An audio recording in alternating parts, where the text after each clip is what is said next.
Të kam parë me Kostianin në një cep të vilës, duke i dhënë para dhe duke qeshur dhe duke u gajasur me njëri tjetrin. Kjo është të meshme! Ka 2 sezone që punojnë me atë djalë.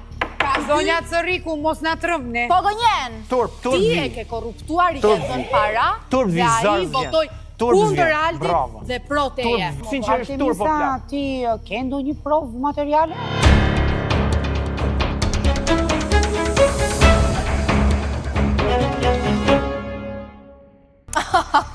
Se në gjykatën, tash me dhe se çfarë ishte. Në fakt, këto pamje janë shumë lehtë të kish kuptueshme, por unë isha duke i dhënë Kostianit një bilet për një party në Tiranë në një vilë private, po sigurisht Albi në Ishull, në Lezhë, nuk ka Zoja Gjikace, kjo është bileta, Zoja Gjikace. Nuk ka nga sa çfarë. Zoja Gjikace, kjo është bileta, me një Pjetër Bogdan ka korruptu Kostian Gjerazi, me një Pjetër Bogdan. Ishte bilet për një nuk ishte as heroj ynë kombëtar, më Zoja Gjikace. Në Ishull, në Lezhë, nuk e parë në një festa private. Nuk ishte as Skënderbeu, nuk ishte as 50, ishte i cop 10.000 lekësh, me gjithë respektin për figurën që është. Di bilet më dhe bileta, mund ta shikosh në këtë Kristelli nga Cërriku na pas ka shudhën festa private.